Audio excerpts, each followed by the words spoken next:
asalaamaaleykum. waaw xam naa dinaa wax rek parce que micro moom dafa mel ni ba ma baara formé ba def ma dijee ma def ci ngexoox loo xamante ne ñëpp xam nañ ko. macha allah. ma am feneen fu ma nekk la moo tax ma fàtte micro tax bi ma maire di jox micro bi xaw na diis ci man mais comme wax naa ak Ahmed wax naa ak am ñu may waxal fii ñu ne ma waxal bon fan yi déconnecté bi may wax bu déconnecté ngexoo man xam nga ab businessman la dama nekk ci samay business moo tax ma déconnecté foo ma ne xew ay affaire hôpital ak yëpp moo tax ma doon laaj sama baar mu expliqué ma mais bu dee Vas-y. Seere ko bu baax voilà seereel. waaw bu dee affaire hôpital ci dëkk bi loolu dañ koy rafetlu ñëpp ko war a rafetlu ndax ñun ku ci nekk koo amee sa malade fii du la doy muy ngexoo du la doy ak ma waxaat ko nag c'est la première fois ma taxaw fii di wax di génn ci média man kenn du ma gis estet kenn du xool sama image ndax man maay borom jinne yi kenn waruma xool ci ten mais bu dee affaire hôpital la moo tax ma génn wax naa ko ñoom mbay wax ko ñoom kii sama doom bu dee hôpital la ngexoo yëpp ci war a kontaan ñëpp ci war a jàpp teg voilà ay autorisation la xuma ay lan la ay arrêt la dinaa ko xool après voilà voilà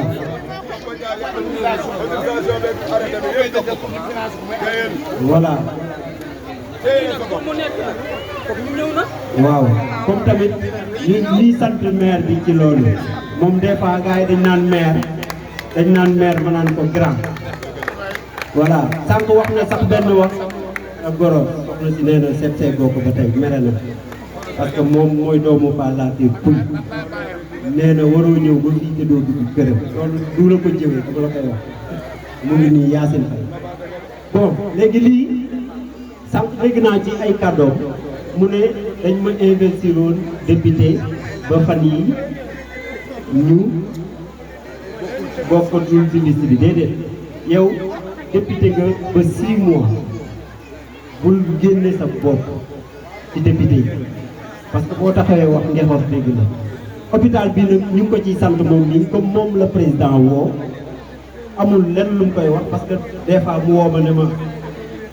jox ma oto ma jox ko oto tàccu leen loolu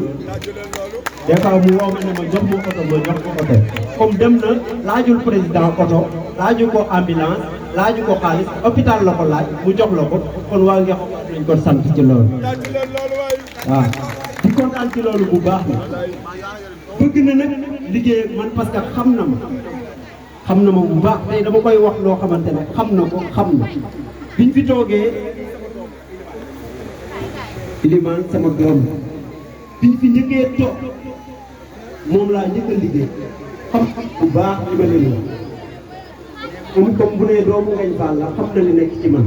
ak dëggu gi nekk ci man mbay dafa jëli bëri am lu ma téye ma ne ko grand bi ma déconné tàcc leen su déconné ko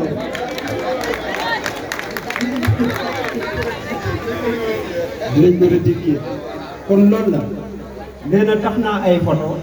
moom léeg-léeg ba ñu gis nee na tax naa ay photo mais moom xam na ma xam naa ko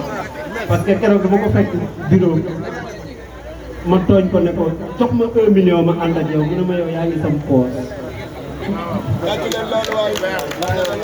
ma ñëw wax ko Yacine ne ko xanaa kii li ma takkee arlem soxna moo tax mu naan maa ngi ci poosam mu ne ma wax na dëgg moom dafi dul ñëw moo tax war nga ko seet kon waa Ngexoox waa campement waa Kër Sidi bi ma dëkk bu leen fàtte ni Pape dem na Dakar ci Macky Sall joxu ko ay oto joxu ko xaalis hôpital la ko laaj mu jox leen ko te hôpital ku ne xam na ni ñëpp a feebar fii jigéen ñi bu ñu feebaree problème bi ñuy njëkk a am wala waxuma laa ñu toll ci diggante ku leen yóbbu Mbuur rek la ñuy xalaat loolu moom bu sax sonn ku leen yóbbu Mbuur la ñuy xalaat ndax wóorul ñu yóbbu leen Mbuur du ñu ñëwaat waaw kon bu dee hôpital bi lu am solo la lu mën a nekk la nañ si taxaw bi mooy ba tey Macky Sall